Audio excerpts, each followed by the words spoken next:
Welcome to You've Got This with Sarah Hamaker, a podcast to encourage and equip moms along their parenting journey. Join Sarah each week as she interviews dads and moms like you and discusses the joys, challenges, and rewards of raising kids. Hi, and welcome to this week's You've Got This. I'm your host, Sarah Hamaker, and I'm glad you joined me. Today I have with me Emirick Haro.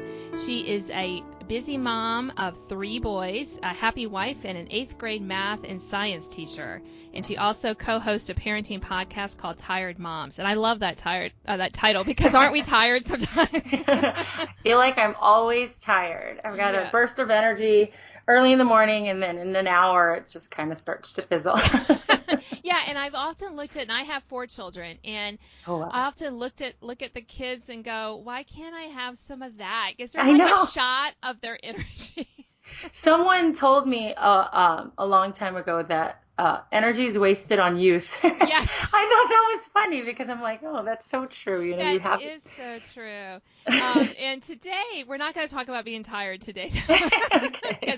Because let's not be depressing. We're going to talk about some positive things. We're going to talk, kind of the loose topic is how to teach your child grit. Now, you know, grit has been in the news, fairly recently. And all of a sudden, parents are like, oh, my goodness, my child needs to learn grit. And, actually, when this was first kind of coming up in the news and stuff, and I know there was a recent book written about it, which was actually, quite good. I did read it. But I was thinking, I don't like grit so much when they go play in the dirt and they come back and they're all gritty. But I don't think that's quite what we're talking about. So maybe, because I think grit is one of those words where we're all like, and then that I must not be the only one who goes, and what exactly does that mean again? So let's just start with the basic. What is grit, and why should we care? I think, grit is the quality in a person to stay committed to a goal, even when it starts to get hard and boring. And it's that quality to see things through and to push through the hardness without, giving up and getting turned off by hard work. Does that sound? Yeah, no, that's kind of what I thought, and that's kind of how I do it. But again, I just want to make sure we're all on the same page when we start talking about a topic like this. And, I would imagine that, our grandmothers would have heard us having this conversation about teaching our children grit and gone, what, are you crazy? I mean, doesn't life teach our children grit? But somehow we've kind of gotten off track with that. It is basic, right? The don't give up, just keep going. But I don't know, maybe just the easy way, maybe, I don't know, modern technology and life getting a little bit easier, kind of seeing people lose track of their grittiness. Right. One of my favorite ways to teach my children grit is chores. Right? Because they have to do, and if they do the breakfast dishes the next day, there's another set of breakfast dishes. And just that kind of, helping them to persevere through those tasks that we don't really like. I mean, it's kids, almost every child has grit when they love to do something, right? Yes. Yeah, it definitely related to passion. And then when the passion starts to fizzle, then they start to lose that desire to keep going. Right. So that's. Yeah. And that can be, I think, where we parents kind of, where we kind of don't quite know what to do. Right. The kid comes home and they're like, Mom, I get to build this, whatever for this project. And they're all excited. And you're like, great, let's go find a shoebox. Because, every kid has to do a diorama at one point in their life. Yeah. And then, they find it and you help them. And then, it's due in 2 weeks. And then the night before, you're like, the shoebox is still empty. What happened to all? So ain't no minute like the last minute, right? Right, exactly. But, I think that's kind of, that's a simplistic example. But we see this over and over in our kids where they do start out with that interest and then they can't seem to sustain it. So do you have any insights into how we can kind of help them without actually doing the diorama for them? That is not a good idea, parents. Just reminding you. I want to say, like, before talking about how we help them learn grit, I've seen in my own life and just around being a teacher, being around kids. The number one killer of grit, I've noticed, is when we tend to overpraise our children's natural abilities. You know, we're so proud of our kids because they can easily do something, or they are, you know, born good at something. And then we tend to overpraise these natural abilities, giving our kids a false sense of invincibility, for not even trying. Does that make sense? Yes, it Have you seen that, like, or felt that? And yeah, because I think they think that they can be, and I think the flip side of that is they think if it doesn't come naturally, then they can't do it. Yeah, and I kind of learned. I've seen that from reading. It's a book that you mentioned earlier, Carol Dweck's book, Mindset.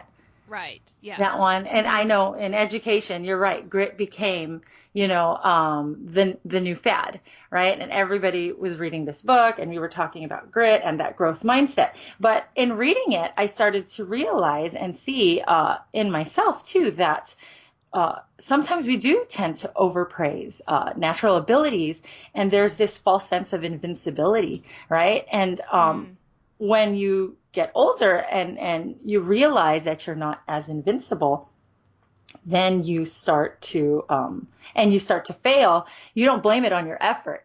You know, you blame it on the fact that you're not good enough. You know, oh, I'm just not good enough. Other people are better than me at this. So then you're not in control of your success or your failure. It's just a product of your natural abilities. Right. And so I don't know, maybe the shoebox thing is like connected to that too. You know, like in the beginning, they're good at it. And then when it starts to get hard, they're just like, you know, this is not for me, you know, and they're quick to like shove it to the side and say, it's not fun. It's just not who I am and all that stuff, instead of seeing a project through and recognizing that, you know, I just need to apply effort. I don't know. That's what I have seen, the killer of grit. And so as a parent, I try to make a conscious effort to not praise natural abilities, just to praise effort rather than talent, because we have control over our efforts. We don't have control over what we're born or not born with. So, you know, I try to highly value their efforts so that they learn that they're in control of their own growth and in control of their own success.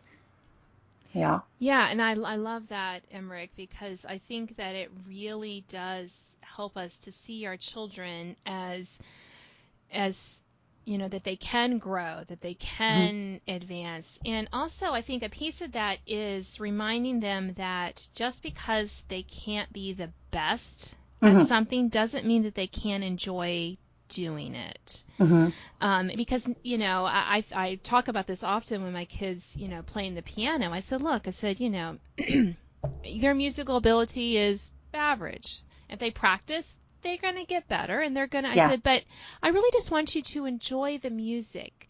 Just learn to play for that enjoyment and practice and improve, because I think that, again, that's one way we can teach our kids grit, is to have them involved with a sport or an instrument or some activity where it's a daily practice, or, you know, many times a week practice where they can really apply themselves, and because they're going to hit those walls, right? They're going to hit it where all of a sudden it's harder than it was before, and helping them to learn to push through and to do it, but not so much that they're going to be, you know, concert pianists. I'm sorry, I have none of those in my household, and we're all okay with that. But just to help them do it because they enjoy it, and I think that piece can get lost too. And you know, to recognize their own, that it's a personal journey, a personal goal, and it's normal to kind of look around and see other people and recognize, I guess, competition, if you want to say it, but just to realize that, like, I'm competing against myself, against my past, you know. And I have those conversations a lot with my kids too, because they do have a tendency to look around and be competitive and kind of assess themselves based on their peers, you know. But just to recognize that, you know, if you're better today than you were yesterday, then celebrate that growth. Don't worry about, you know, what other people are doing. And it can also help them to continue to try, because just because Mm-hmm. you fail one time doesn't Mm-hmm. mean that you're going to fail the second time. And I'm going to share one short example.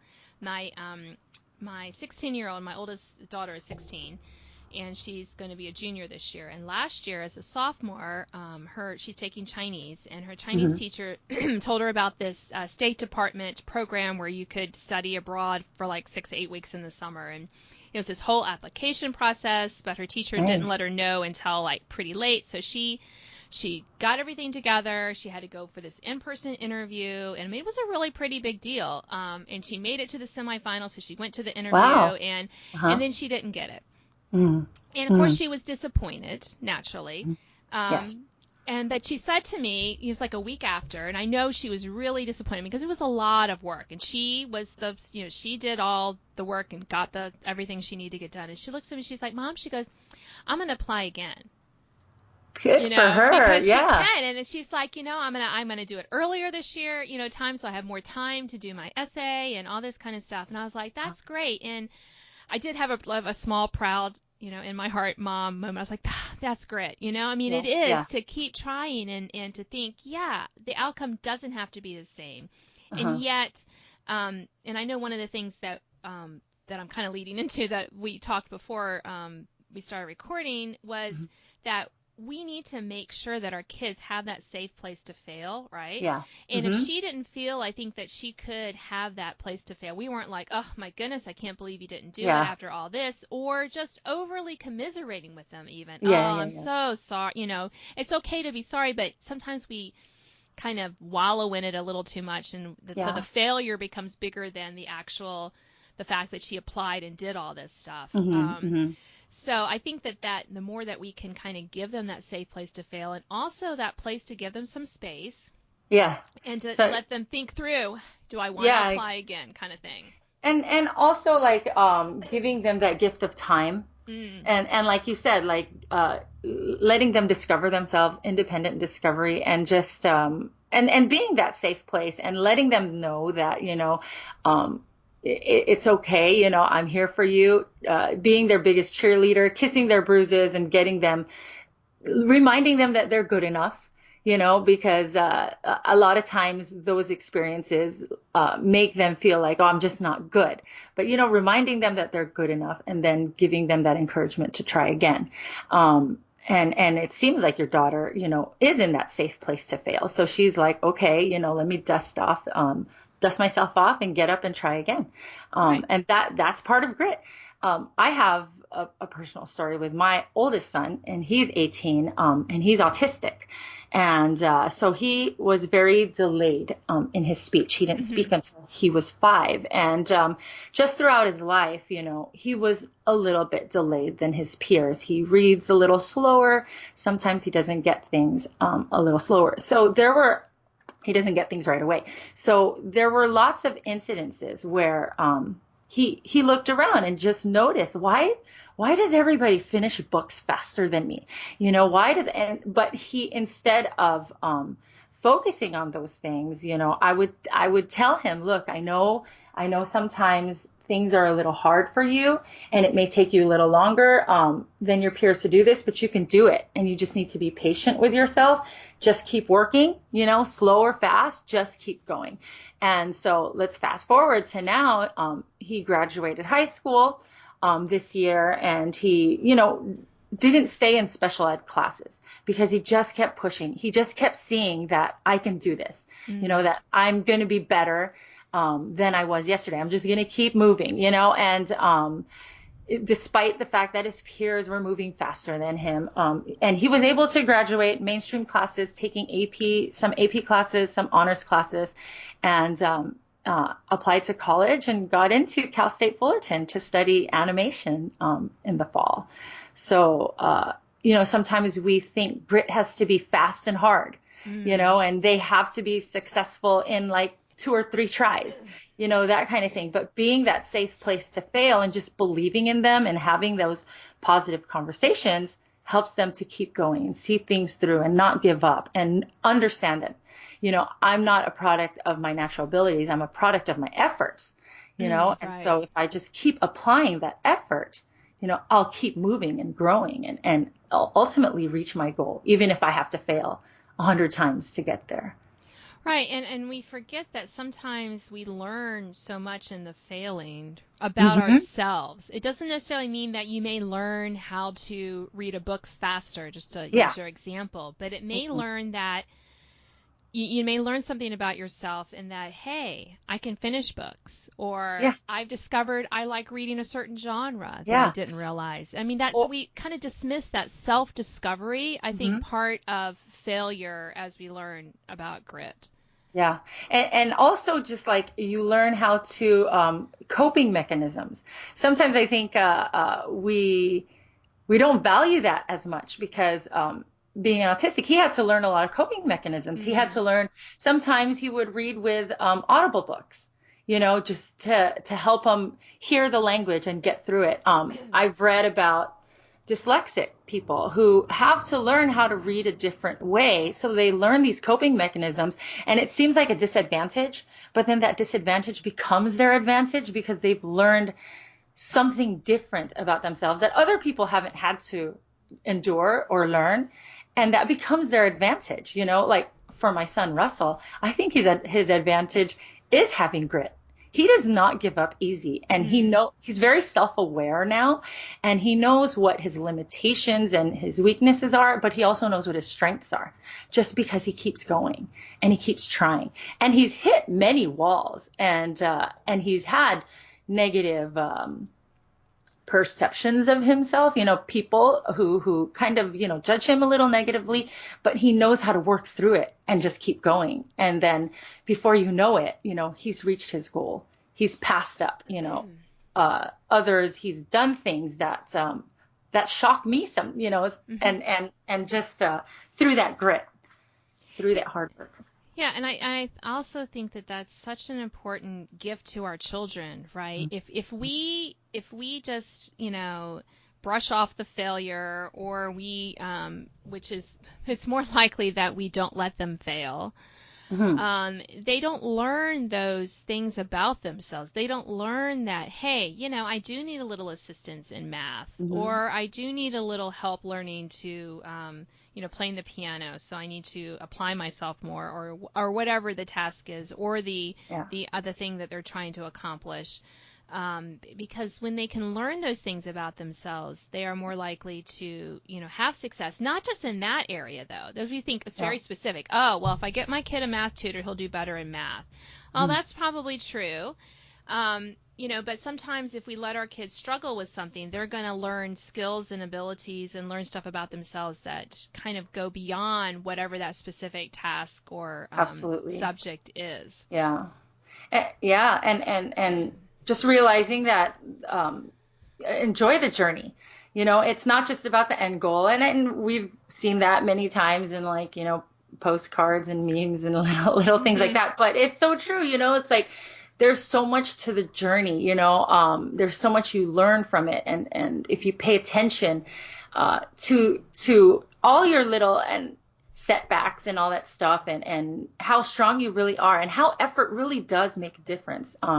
You learn more than just what that end goal was, and so just appreciating that and highlighting it for your kids, because I think sometimes kids, it happens, they have a goal, they try, they fail, they try again, and they don't stop and pause to realize, hey, I just learned this about myself, or sometimes we can highlight that for them. It's like, wow, did you see that? If you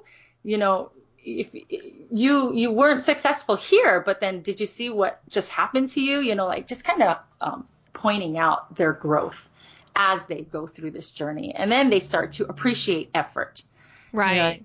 Yeah. And I love that you highlighted that, Emirick, because I think that is what can help them try, for the sixth time, or the seventh time, or the 27th time to do something, when we say, you know what, you didn't succeed like I know you wanted to, but you were a lot faster or at this, or you remembered quicker that, what you did wrong, and was able to self-correct, because you're right, they don't see those little things that we can see that they're building on, to do, or maybe they're not struggling with the multiplication part of math anymore. It's another piece, but all they see is the piece that they don't know. But exactly. so, I think part of our job is to help them to kind of, not constantly, but to take those times to help them start that self-reflection back to see where they've grown and what they've done. Now, we are almost at the end of our time. Is there anything else about, I know, I could talk, this is a great topic. Is there anything else about grit that you want to leave our listeners with? I think it is very helpful to be a good example of grit, for ourselves, as parents, for our children. I think it's good for them to see us not be good at something, to be terrible at something, maybe cooking, or maybe like we're trying to lose weight, or whatever it is, we engage in a new hobby and they see us be terrible. We don't have to be superheroes in that sense, that we're so good at everything right away. And I think it's good for our children to see us be terrible and then to see us try again and again and again and then get better. You know what I mean? I think it starts with ourselves being good examples of grit, having positive self-talk, with ourselves, so that they can see what that looks like, and kind of helps them see, noticing our journey, being vulnerable with our kids, helps them to see what our journey looks like and how it's not perfect, but how we grow from it. And it helps them to learn lessons for their journey.